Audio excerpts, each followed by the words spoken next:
les fans, ce week-end, sûrement que tu le sais déjà, mais c'est les 24 heures de Daytona, une épreuve qui est quand même assez importante dans le sport auto, mais qui est quand même assez peu connue chez nous en Europe. Donc ma mission aujourd'hui, te faire découvrir cette course. Je vais essayer d'éclaircir ça du mieux que je peux. C'est parti, on y va. Pause! Si jamais certains sujets ne t'intéressent pas, je te donne le timecode de chaque partie. La bise.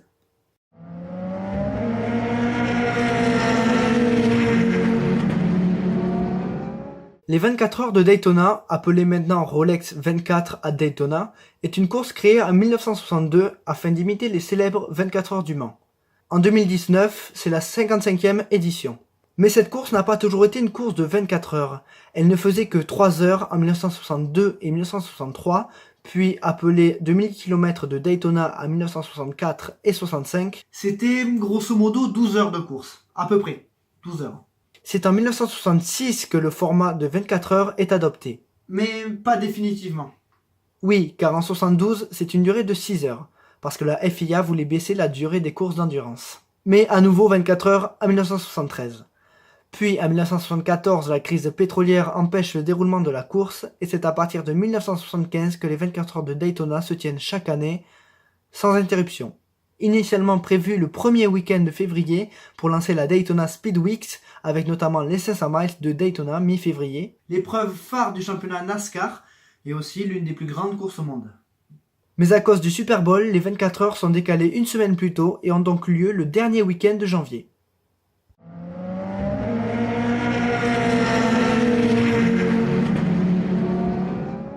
Je vais peut-être en surprendre quelques-uns, mais cette épreuve se déroule sur le circuit de Daytona Speedway. Situé en Floride, près de Daytona Beach, il fut inauguré en 1959. Il est composé de deux parties, une de l'ovale et l'autre de l'infield. Oliver Jarvis est adjugé le record de la piste cette année en 1:33.685 et a pris au passage la pole position. C'était avec une Mazda du Team Joest. Bon, personnellement, mon record est de 1:32.841 sur Project Car 2 avec une LMP2. Dis-moi si t'as fait mieux, si t'as jamais fait, vas-y, essaye, et si t'as fait moins bien, dis-le moi aussi. D'un point de vue plus technique, quelques virages sont assez délicats et la piste est relativement bosselée dans l'infield. Le premier virage est un des plus gros challenges du circuit avec une grosse vitesse au moment du freinage. S'ensuit un changement d'inclinaison de la voiture car il faut redescendre de l'ovale et ensuite un freinage très délicat en appui. Après quelques virages plus ou moins classiques, on retrouve le virage numéro 2 de l'ovale. Puis on arrive sur le deuxième challenge du circuit, une double chicane à haute vitesse, qui peut facilement déstabiliser la voiture et vous envoyer dans le mur qui est quand même assez proche. Il faut être calme pour gérer les bosses, les vibreurs et aussi le transfert de masse. Ce n'est pas facile. Si je devais mettre une note, je mettrais 12 sur 20 parce que la partie technique compense pas mal les deux plus gros défauts du circuit qui sont pour moi la longueur. Pour une course de 24 heures, c'est pas assez grand comme circuit. Et aussi le manque de dénivelé, parce que l'infield c'est quand même un green de golf quoi, quasiment. Même si la piste est assez bosselée, c'est trop plat. C'est trop plat. Par rapport aux 24 heures du Mans par exemple, je parle. Mais bon.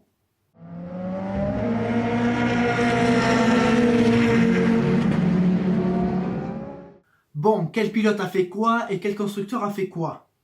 Le constructeur ayant le plus de victoires dans cette épreuve est bien entendu Porsche, avec 18 victoires.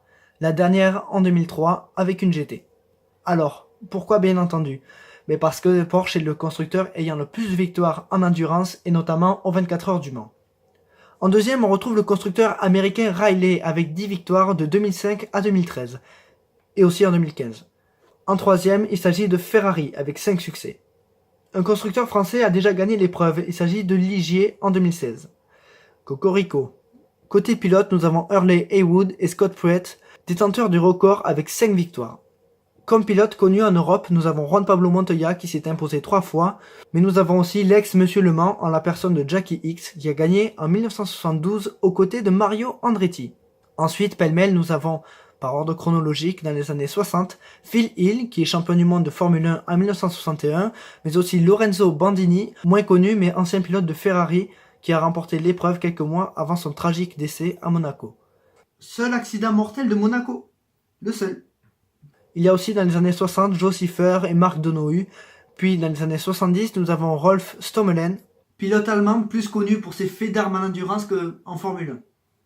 Dans les années 1980, Bobby Rahal, père de Graham Rahal qui est pilote d'IndyCar actuellement. Mais encore A.J. Foyt, Al Unser et Al Unser Jr., tous trois vainqueurs des 500 miles d'Indianapolis. Martin Brundle, Derek Bell ou encore Thierry Boutsen, dernier vainqueur belge en Formule 1, se sont imposés dans cette épreuve.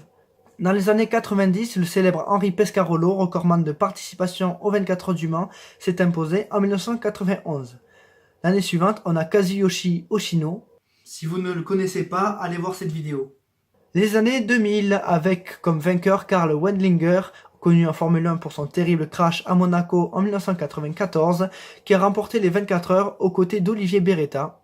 Ensuite, nous avons Christian Fittipaldi, Scott Dixon, Dan Weldon, puis dans les années 2010, nous avons Graham Rahal ou encore Justin Wilson, Tony Kanaan ou Sébastien Bourdet en 2014. Et cette année, comme en 2018, il y a Fernando Alonso qui participe à cette épreuve. Et pour pas te mentir, c'est pour ça que je m'y intéresse, parce qu'avant je m'en foutais totalement. Je savais que Montoya y avait gagné, mais j'ai pas les couilles quoi.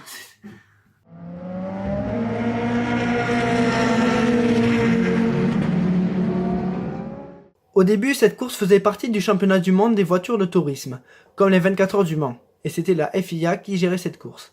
Mais elle a lâché en 1982 pour se recentrer vers l'Europe avec des courses plus courtes. L'avantage à ce que la FIA s'occupe de cette course, ça permettait à pas mal de pilotes de Formule 1 d'aller faire une pige à Daytona. Parce qu'avant c'était assez courant que les pilotes du championnat du monde de F1 participent aussi au championnat du monde d'endurance, du moins pour quelques courses. Surtout dans les années 50, 60 et 70. C'était plus courant que maintenant. C'était mieux d'ailleurs, je pense. En 1982, c'est l'IMSA GT qui reprend les rênes, mais seulement pour la catégorie GT. Cela n'empêche pas les prototypes GTP, ou groupe C en Europe, de participer, mais au début des années 90, en raison de problèmes politiques et économiques, les grands constructeurs se désintéressent de la course. L'IMSA réagit en 1994 en créant la filière prototype, World Sport Car. En 1998, c'est United States Road Racing Championship, paye ta prononciation, qui prend les commandes.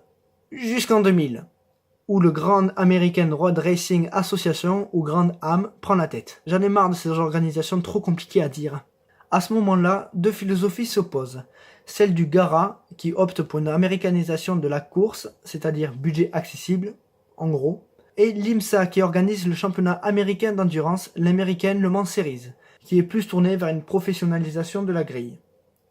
La philosophie du GARA permet d'avoir une grille de départ bien fournie, mais à tel point que les GT battent des protos en 2000 et 2001. Fin 2002, le GARA réagit en bannissant les prototypes traditionnels et crée la catégorie DP, Daytona Prototype. Simple et accessible, mais uniquement pour les courses du GARA, ce qui isole encore plus cette course. Malgré une défaite pour cette catégorie en 2003, ils domineront l'épreuve jusqu'à aujourd'hui. Mais à cette époque, les DP sont peu performantes et peu esthétiques. Mais vu qu'aucun grand constructeur n'est présent, il y a beaucoup de suspense et les pilotes de NASCAR, Champ Car et IndyCar sont très présents. Depuis 2008, les 24 heures de Daytona font partie du championnat United Sports Car Series et l'IMSA a repris le contrôle de l'épreuve en 2014 et beaucoup de pilotes du VEC, de l'ALMS, d'IndyCar ou de NASCAR sont présents. Et même certains de la Formule 1. Les 24 heures de Daytona sont en train de s'ouvrir et de revenir sur les devants de la scène internationale. Voilà, j'espère que cette vidéo t'aura plu et que tu auras appris un petit peu plus sur cette course qui est quand même assez mystérieuse pour nous en Europe.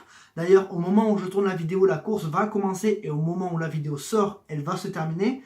On appelle ça la magie de YouTube. J'ai honte de moi quand même. J'ai quand même assez honte de moi. Globalement, dans ma vie, tu vois, c'est...